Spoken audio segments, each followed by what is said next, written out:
বন্ধুরা, সাউথে বিভিন্ন সিনেমার পার্ট 3, 4 এরকম হয়েছে। পুষ্পা সিনেমা যেরকম হিট করেছিল তার পার্ট 3 পর্যন্ত অ্যানাউন্সমেন্ট হয়ে গেছে।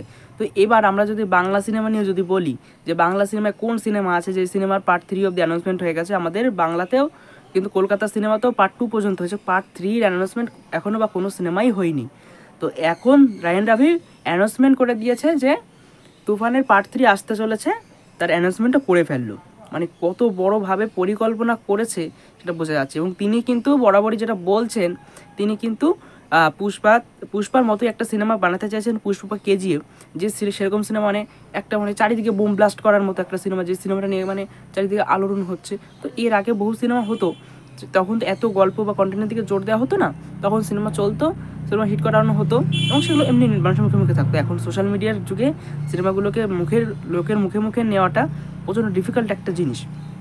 সেই জায়গায় দাঁড়িয়ে শাকিব খানের সাথে রায়ান রাফি এরকমভাবে কোলাবোরেশন করে যে এরকম ভালো একটা গল্প চুজ করার পরে পার্ট 2, 3 পর্যন্ত মানে হয়ে গেছে, মানে অবাক হয়ে গেছে যে পার্ট 3 পর্যন্ত অ্যানাউন্সমেন্ট করে দিল, যেখানে কলকাতার সিনেমা পার্ট 2 পর্যন্ত গিয়ে পার্ট 3 আর অ্যানাউন্সমেন্ট হবে করে আর হচ্ছে না। যেমন বস 3 অ্যানাউন্সমেন্ট করার কথা হবে শোনা যায়, তা এখন স্ক্রিপ্ট লেভেলে কাজ চলছে। তো সেই জায়গায় দাঁড়িয়ে বাংলাদেশের মতো একটা সিনেমা, তুফানের মতো সিনেমার পার্ট 3 অ্যানাউন্সমেন্ট হয়ে গেছে, মানে শুনে তো পুরোই অবাক।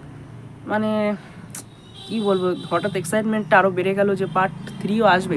তো পার্ট 2 দেখার জন্য কিন্তু অলরেডি এক্সাইটেড হয়ে গেছি। যে পার্ট 1টা অনেকের ভালো লেগেছে, অনেকে খারাপ লেগেছে, অনেকে ভালো খারাপ মিশিয়েও ভালো লেগেছে। তো দেখা যাক পার্ট 2টা কেমন হয়। এবং পার্ট 3 অ্যানাউন্সমেন্ট যখন হয়ে গেছে, এর ছোটোখাটো কিন্তু আস্তে আস্তে কাজ শুরু করবে। পার্ট 2র কাজ কিন্তু খুব শুরু হবে, তুফান 2র কাজ খুব শীঘ্রই শুরু হবে। এবং শাকিব খান এই সেপ্টেম্বর মাসে যে দরদ সিনেমা রিলিজ আছে ওর পরেই হয়তো করতে পারে, বা তার যদি পরে কোনো সিনেমা থাকে হয়তো শুরু হতে চলেছে। কারণ রায়ান রাফি মনে হচ্ছে একটা বেশ ভালোভাবেই সিনেমার প্ল্যানিং করে ফেলেছে। এবং পার্ট 2র মানে গল্প লেখা মনে হচ্ছে কমপ্লিট হয়ে গেছে, মনে হচ্ছে, আমি জানি না, হয়েও যেতে পারে ভাই, কী বলবো, ওরকম বড়ভাবে একজন ডিরেক্টর, অত বড় ঘোড়া, একদম মানে বড় রেসের ঘোড়া শাকিব খান, হয়েও যেতে পারে, বলা যায় না ভাই। এই তুফান সিনেমা যা রেকর্ড করলো মানে অসম্ভব, আনবিলিভেবল।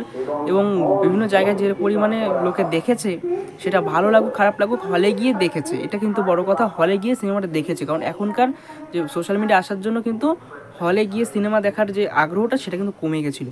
তো তারপরে বাংলাদেশে এরকমভাবে যে ডিরেক্টর একজন উঠে আসবে এরকমভাবে কমার্শিয়ালি, বুঝতে পারিনি।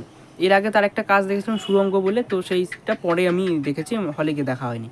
তো আমাদের কলকাতাতেও রিলিজ করেছিল, তা কিছুদিনের মধ্যেই ওটা হল থেকে তুলে দেওয়া হয়েছিল, সেরকমভাবে লোকে দেখেনি। এর আগে হাওয়া সিনেমাটা ফ্রি দেখানো হচ্ছে, সেটা আমার বাড়ি থেকে অনেকটা দূর কলকাতা, তাই গিয়ে দেখা হয়নি। তো তুফানের পার্ট 2, পার্ট 3-র জন্য অপেক্ষা করছি, পার্ট 4ও যদি হয় সেটার জন্য অপেক্ষা থাকবো। তো দেখা যাক কী হয়। তো বন্ধুরা, আজকে ভিডিও পর্যন্ত, দেখা হচ্ছে নেক্সট ভিডিওতে।